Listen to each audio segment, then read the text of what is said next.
What's up, guys? Welcome back to another episode of Behind the Facade. I am your host, Gavin J. Gallagher, and on this podcast, I explore the mental and emotional game often playing out subconsciously both in your mind and the mind of everyone else in the real estate or property investment market.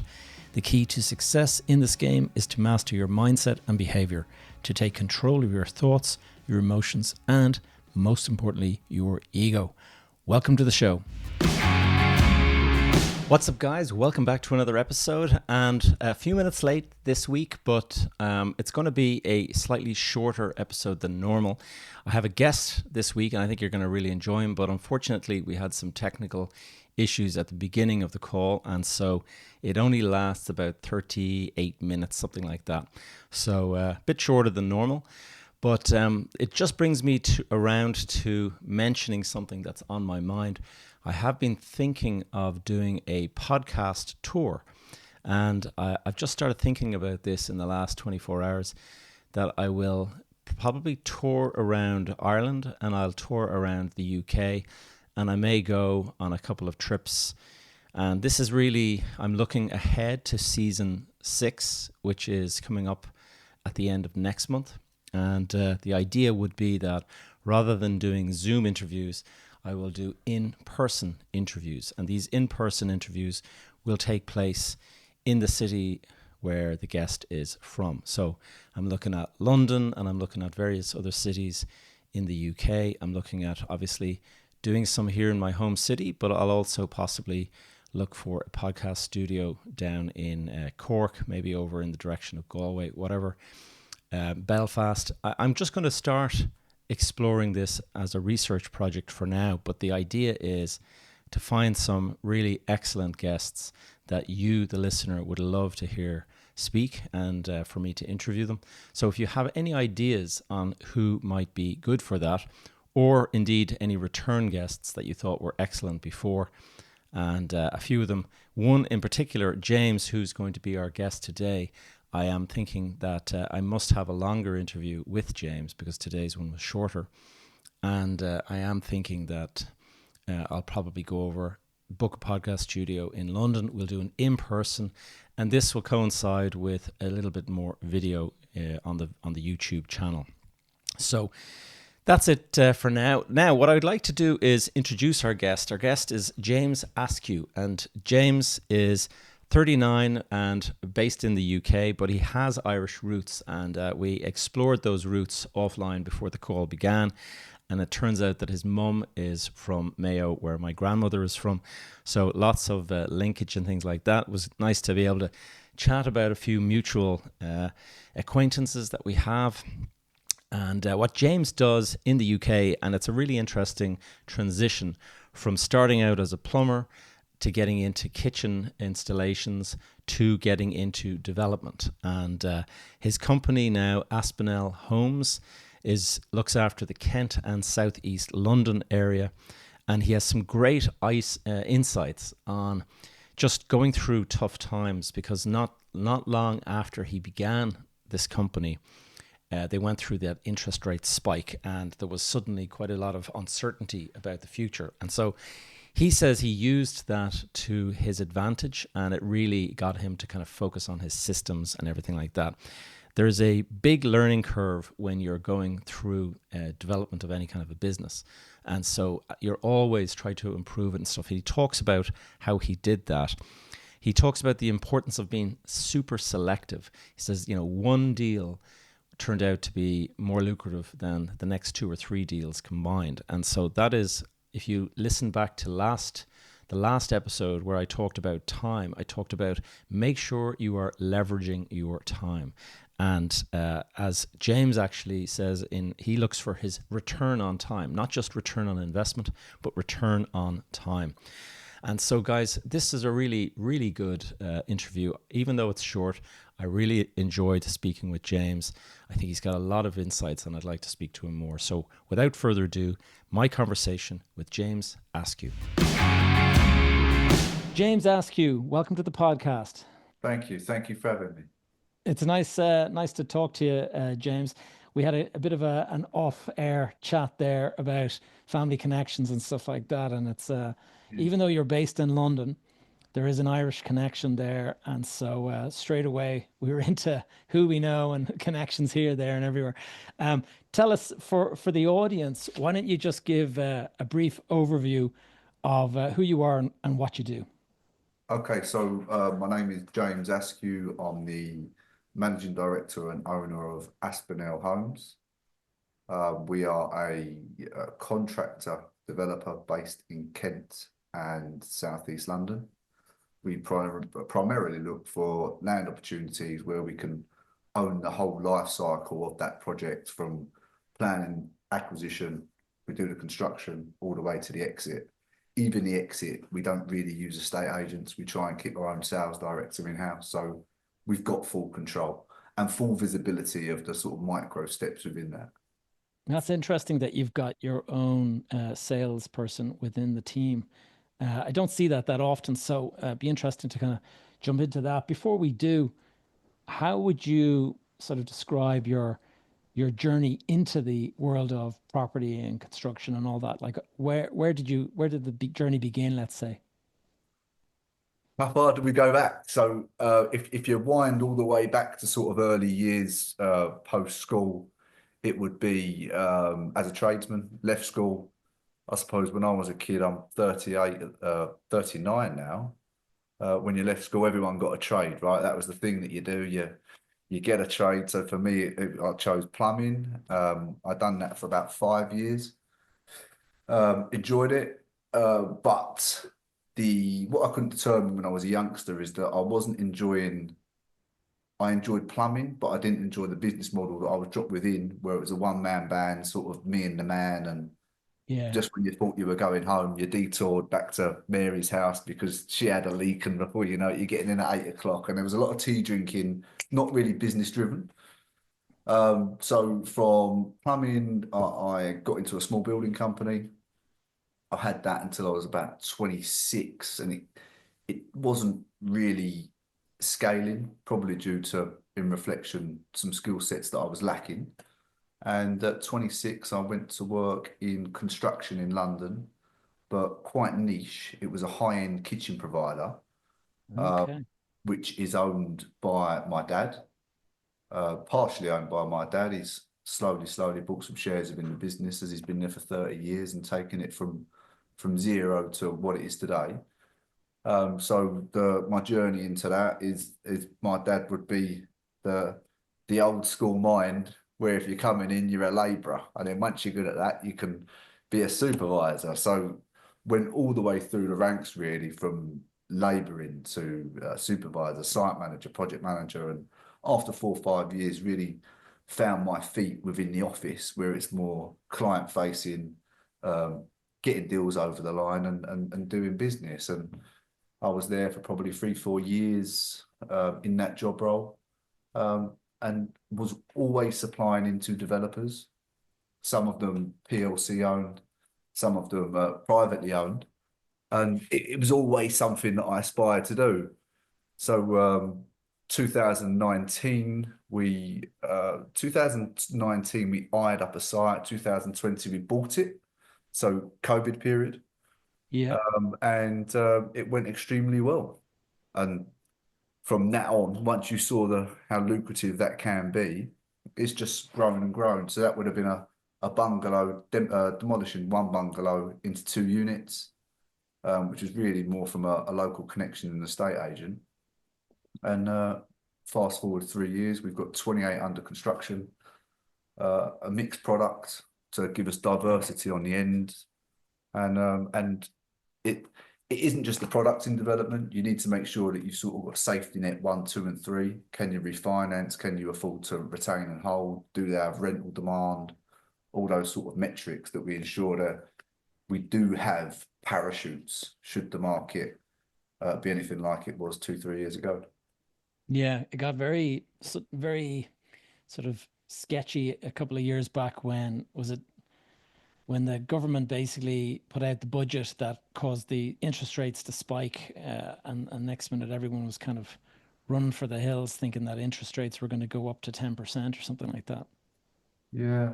No, it was definitely panic stations, but I would say at that point, I am very grateful for that happening because I'd say that we were probably overly optimistic and confident. Yeah. What we haven't learned in the last 2 to 3 years, refining every single step, it's actually set us up well, and we were able to buy the right things in the right place for a good price, and it's actually set our business up for what it is today. So grateful for it, with all them hard times, you don't learn more That's during hard times. I think you're absolutely right because like if it had all gone, my journey was the first, we'll say 6 or 7 deals all went absolutely perfect.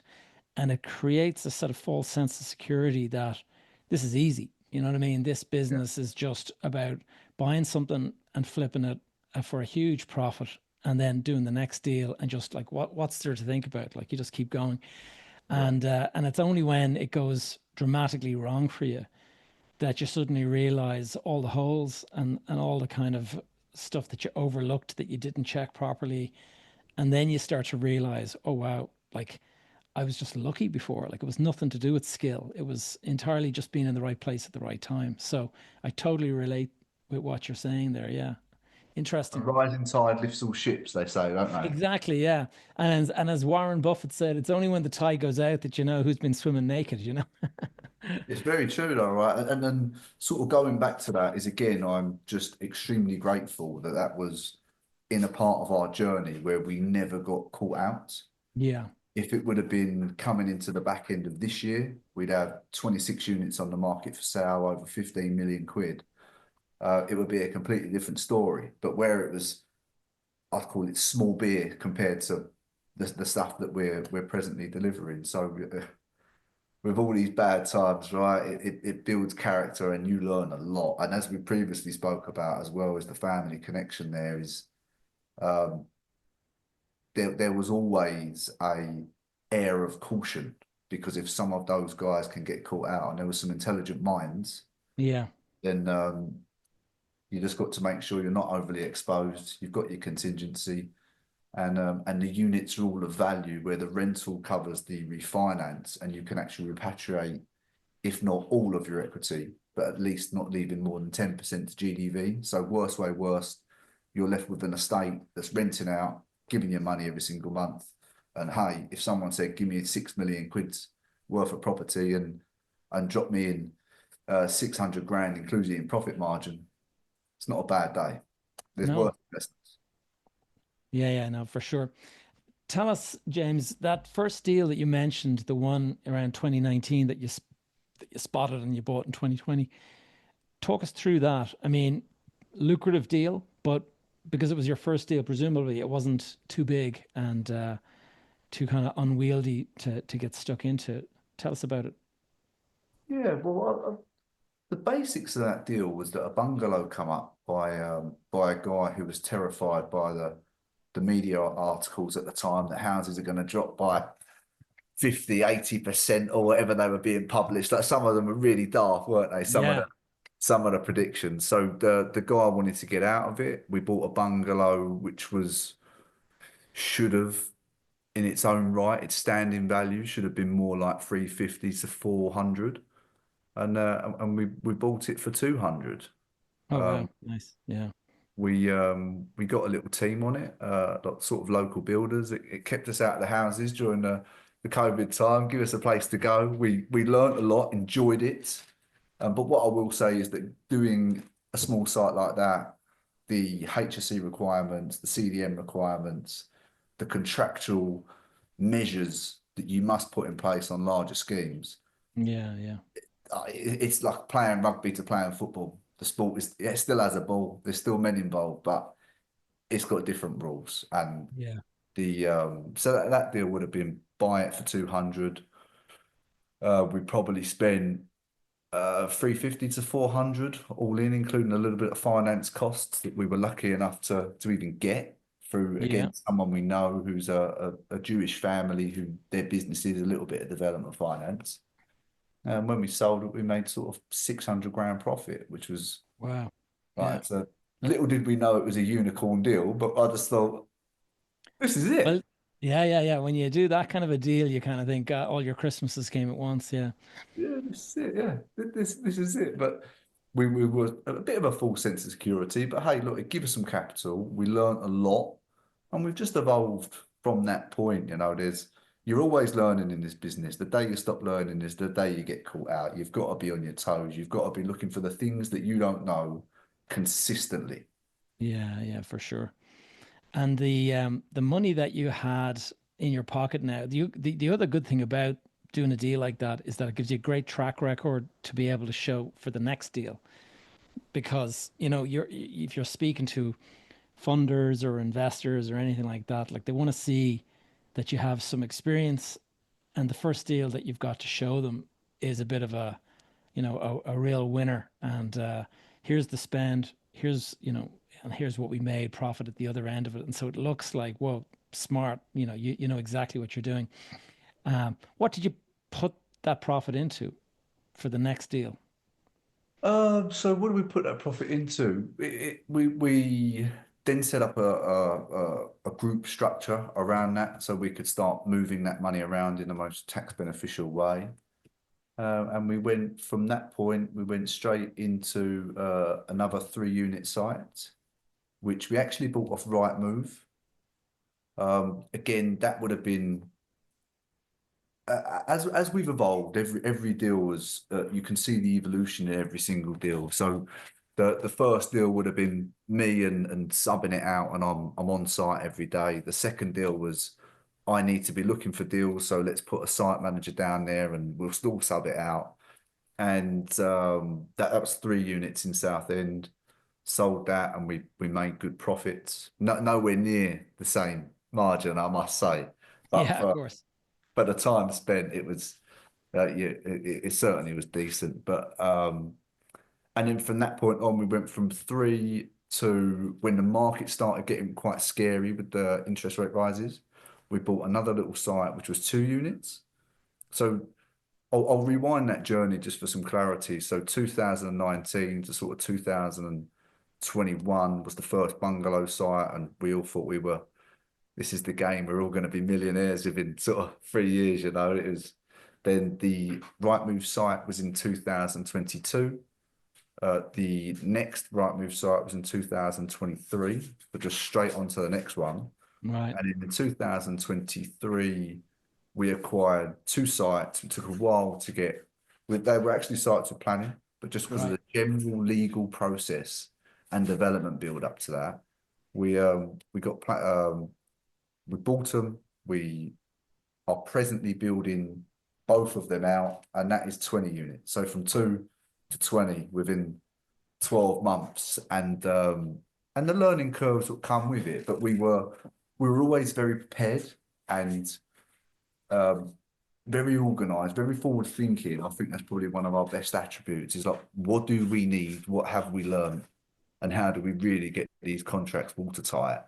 Because as you can see with when you do your first one, that wasn't included. And when it's your man, your friend, and it's on a handshake, and you can just see the inefficiencies as a couple yeah, of sites go. So it was sort of learning curve for the first 3, and then boom, let's do it really professionally. And today we'd have a site manager on every site, full HSE set up, cabin set up. Everyone's in watertight contract, JCT throughout, retention held, and then a project manager overseeing the site managers. So it frees proper, me yeah. up to look for kit. And how, like you mentioned, you're a contractor and a developer.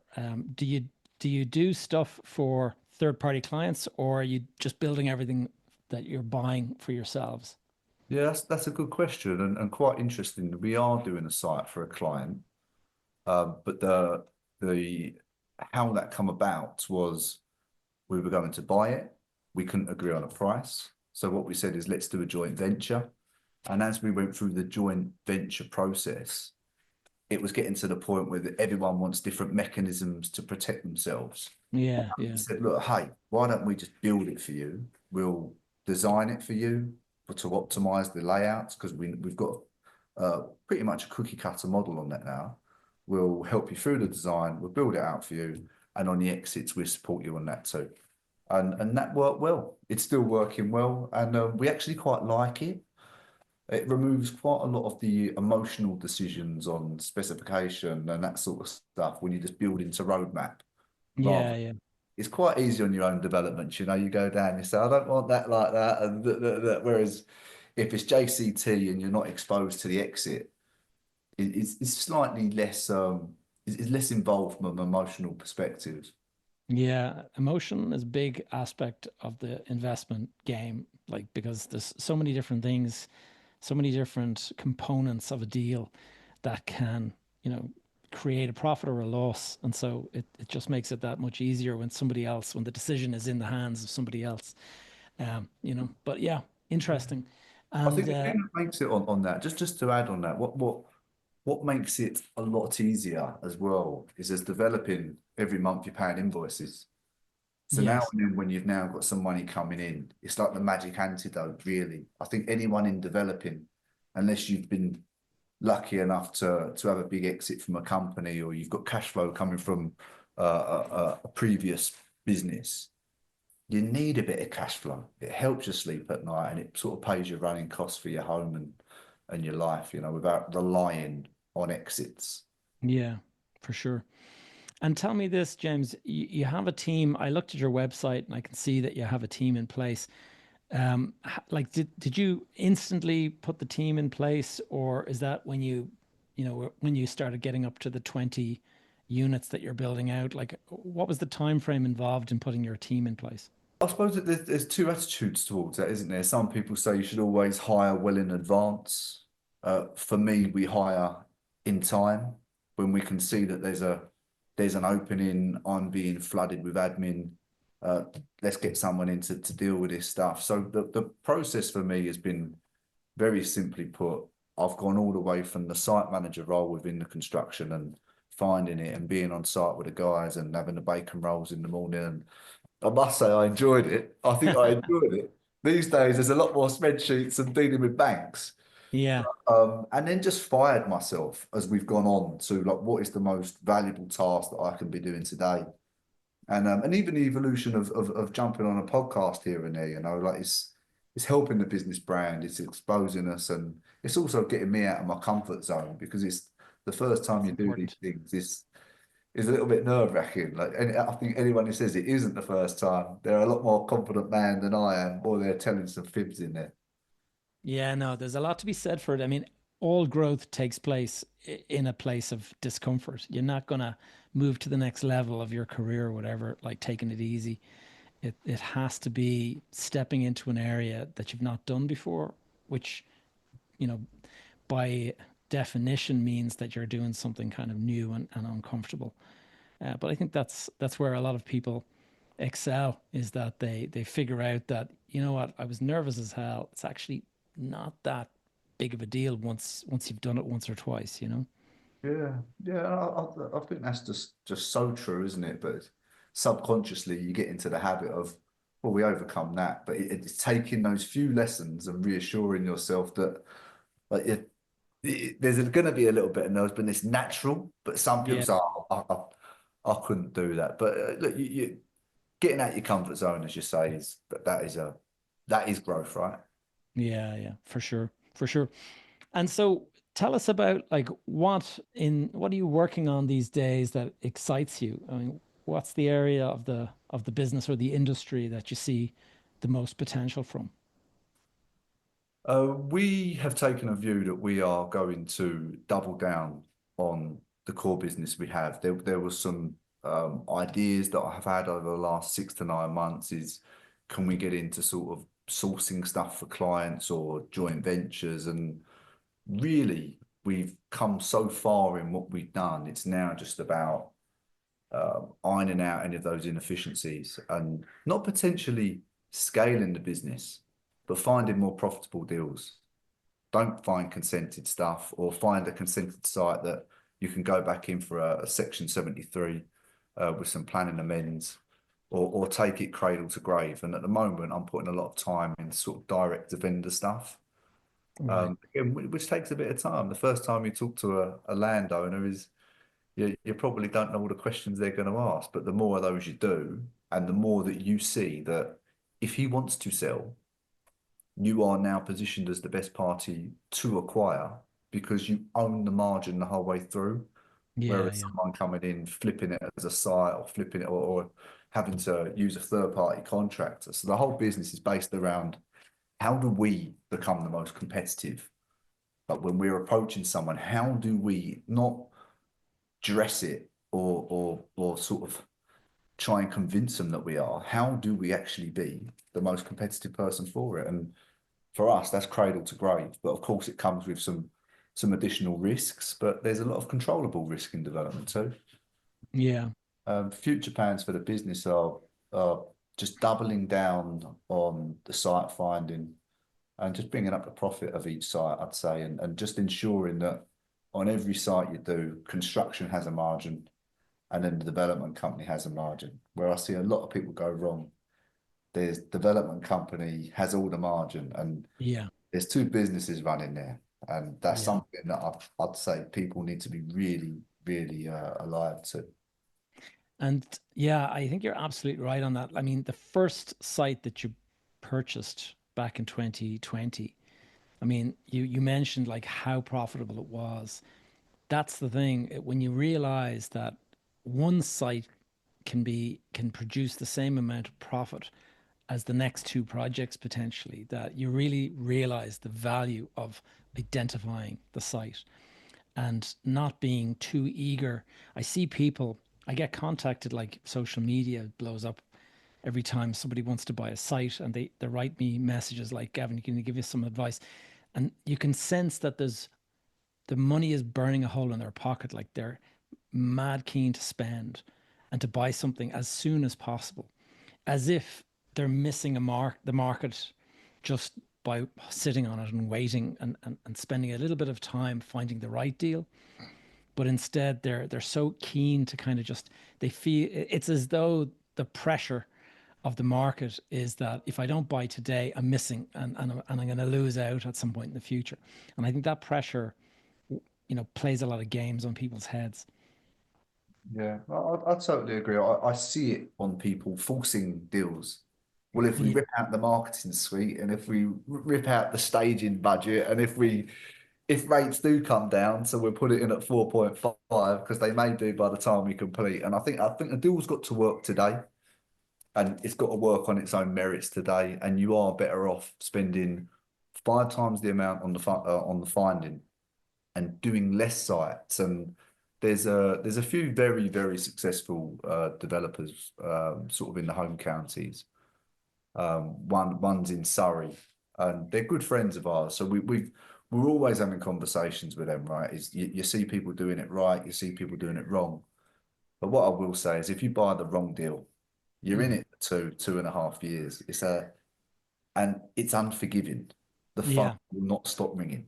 So you really need to just ensure that whatever you're acquiring, you've firstly always got your parachutes, and secondly, just it genuinely works. Not works if you do everything yourself and yeah, and cut costs. And I think on that as well, it's a key point.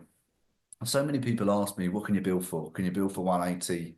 He can build for £180 a square foot. He can build for 250. But I think that the main thing with all of this now, particularly in this market, is that it isn't about what you can build for. Like it's not about lowering your build cost. It's about building something that people will definitely buy because it won't yeah, be replicated in that setting to that spec. And the attitude towards that, I think, has got to change because when you're getting into this stuff, is always trying to cut costs, right? But if you end up with homes yeah, that aren't that great, and the house builder down the road just built 40 of the same homes with the same kitchen, the white walls, and rip out any yeah. sort of any interesting detail. You've got to set your ultimately it's a product business, right? We're building product, and the product has to set itself apart. And Yeah. that's I a think you're spot on. I think you're spot on, James, because the spec, I mean, certain areas have a more salubrious address or whatever it is, and like it's not, finding a commoditized kind of a price and say, oh, this guy can do it for better. I mean, there's a definite difference in quality, the appliances you put in, like all of that stuff makes a difference in the eye of the purchaser. And you don't get a second chance to make a first impression on those kind of purchasers as well, especially if you're in the high end kind of market, you know. Yeah, yeah. No, you've got to. So what we try and do is like we try and differentiate through kitchens. Well, our kitchens is Oh our yeah, background, right? So we can really double down on that. So if we can put an in-frame kitchen in, let's do it. Like if we can put better appliances in, I suppose you've got to hit the trending spec. There's quite yeah, a lot of that stuff now, and the trends are quite fast moving. But even down to we've got a bungalow scheme that is underway from 2 months ago. And as you walk in the door, you're going to have a black steel frame, crystal door, like just the little details like that that don't yeah, cost a load more money. But when you walk in, there's a wow. There's like, oh, rather than, like I say, all the house builder stock. You can't compete with the guys who were buying sites 5 years ago and yeah. Of course not. that they put the scale of economies, Yeah. you've got to understand your edge, haven't you? The other thing that you mentioned there that sticks in my mind is, if you buy the wrong deal, if you buy just, you're locked in on something that you're not making a big margin on, or you're not making anything on. Like you can't walk away. You have, like, the only way you can sell it is to complete the project. And if you're not making any money and you're just trying to get to the end of the project so you can sell it, like that year or two that you're locked in doing that, that's a year or two you could be spent on another project that is profitable. I mean, this is the thing. This is why it's so important to find the right deal so that you just don't burn away a year or two of your life chasing something that is not going to make a return. Yeah, no, I totally agree. And something that is key for me is return on time. And return on time means that if I can find a deal of 4 units and it's 24%, but I can find a deal of 10 units and it's 20%, I take the deal, the bigger housing deal. And the reason for that is the monetary margin is still going to be a lot more within the time frame. If you're Yeah. building 3 or you're building 9, it doesn't take treble. Sometimes No, it it takes doesn't. two, Yeah. 3 months longer. So Yeah. return on time is everything, right? And return on capital and the metrics of that sort of those formulas. But for sure, the I'd always look at a base case. Like we typically don't want to be looking at anything less than 5 million GDV because we know the monetary return we want for that time in our lives. That's sort of the fundamentals that we look at now as a Yeah. business. No, I think you're absolutely right. If you look at, it's funny when you're starting out, it's not so easy to make these decisions, but once you've got some experience under your belt, you realize that, doing a deal that's costing you 500,000 and doing a deal that's costing you 5 million, like the same amount of effort will go into both. And your 10%, margin or whatever that you make on the deal, that could be 50 grand or it could be 500 grand, but the same amount of time and effort will go into delivering that result. And when you realize that, you kind of go, whoa, like we shouldn't be looking at anything lower than the latter, because what's the point? Like, there's only so many years in your career. You may as well be maxing them out at the There's only so higher many end. years. That's the thing, right? And when you look back, I can tell you what project I was doing at what age, and it is like that. Some of these things taken, you're bang on in what you're saying because finding a deal requires the same effort output. The acquisition, getting it through legals, de-risking the utilities, the same thing. The only thing that fluctuates is the amount of deals and the construction timeline. And we're building 11 presently in a place called Tunbridge Wells in Kent. We've got a 13-month program for 11. If I built 3, I couldn't build it quicker than 10 months. Yeah, yeah. So for another 3 months, we're getting nearly 4 times the amount of profitability out of it, monetary wise. So yeah, absolutely. There's so many things you learn as you go along, though, right? Of Like, course. if I could reverse now and I met someone and he said, "I'll give you 100 grand, you come and learn from me once a week," do you know, I would have paid him Yeah, because yeah. 100 grand in this business can, if you make the wrong decision on a layout, it can cost you 100 grand to change.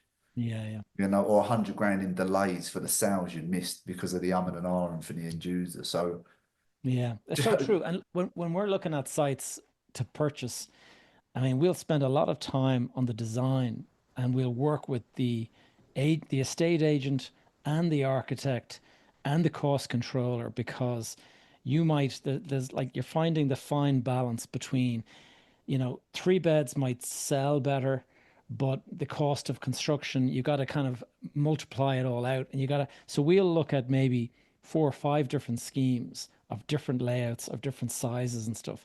And then we'll go through the sales process, notional sales process, and we'll say, these might sell at the following prices, but the build of these versus the build of those, and you ultimately end up at a figure. And sometimes less units might actually be better, or because of the cost of build of the stuff that involves maybe putting in concrete floors instead of timber or whatever it might be. All of that stuff plays out.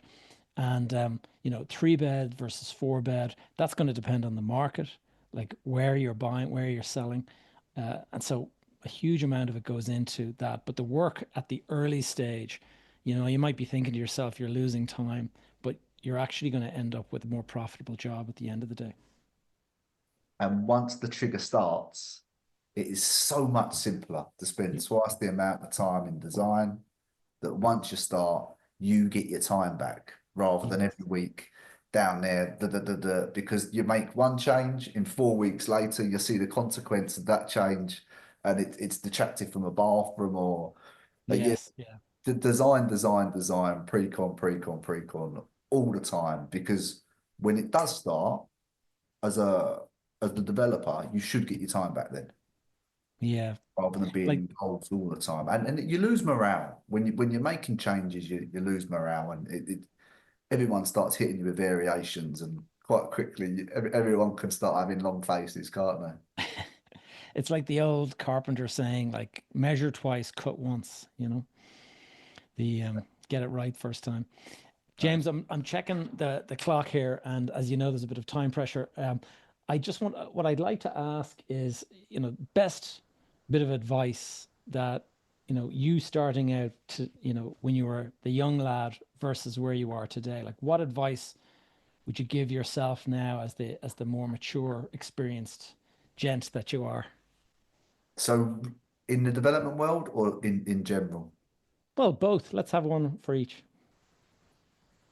as a young man, you will only ever be what your peers are. So, I'd say get in the right circles. I'd say get in the right circles and expose yourself to those circles. Be loyal and be hardworking and prove to the people you'll go over and above. So one day they'll throw you a crumb or an opportunity, definitely. And in the development world, I would say be careful who you take your advice from. Be I, careful. I, I have a feeling that there's a story behind that.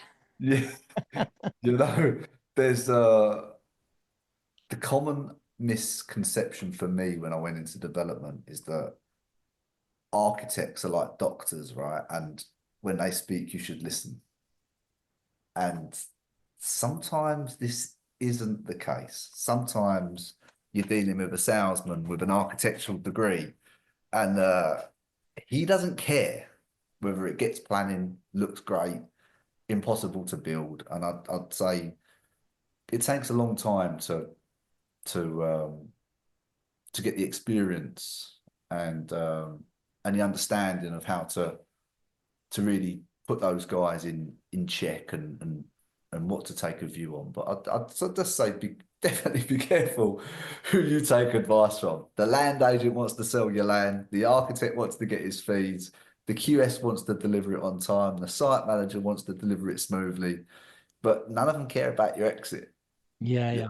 know, none of them care. Is it the Got wrong to thing? look at their motivation. What's motivating them ultimately? You And know, I come from an architectural background, and I can remember just seeing projects over the years that my friends, that I studied with, were looking at, and projects that they did even for when we were doing our degree and stuff like that. And real kind of, fancy, beautiful designs and stuff like that, but will never get built. Do you know what I mean? Because it's not a buildable. You have to have your feet kind of grounded in reality to a degree, because you know stuff has to be physically lifted on site by either men or a crane or something. And a lot of the time people don't think that far. They're not even thinking like, how will that piece of steel rebar, like how will it get put into that location that you're Yeah, drawing yeah. here, So No, it's so it's true. very true. And on that with the architect stuff is, I would say that a planner's a planner and an architect's an architect. Don't confuse the two. Is Yeah. would be key advice. Like going to an architect saying, "Look, we've got this scheme here. What do you think?" Is you're going to the wrong man, and Yeah. no matter whose problem it is, sorry, no matter whose fault it is, it's your problem. Yeah. No, it's a very good point. James, how can people find out more about you if they want to look into your developments and stuff? Yeah, so we're on Instagram. I think it's James Askew Property that my social media has set us up with. Again, we wouldn't be social media people, but we are understanding the benefits of it. Hence, we're doing a little bit more. And we're Aspinell Developments on social media, but Okay. primarily James Askew Property. I'll put the link in the show notes so people can find you. But James, wishing you best of luck. We might do a round two to get deeper into your career and stuff like that. We're under a bit of time pressure today, but great to meet you, and really enjoyed our conversation. Yeah, great to meet you too. Great to meet you too. Pleasure, Gavin. Thank you for tuning in to another episode of Behind the Facade. If you enjoyed the show or found it useful in any way, could I please ask you to take a moment to leave a review over on iTunes or Spotify or wherever you listen to podcasts. There is no algorithm for the podcast, and so the only way we can get other people to find out about it is when it's shared by you. So if you can do that, it'd be great. If you have any questions or topics you'd like me to cover on future episodes, please connect with me via the school community, or just send me a message on Instagram or wherever. You'll see the links in the show notes below. You can stay up to date with all of my content and the projects that I'm working on by signing up for my weekly newsletter, and you'll find a link below in the show notes for that too. That's all for now, guys. I'll see you back here same time next week.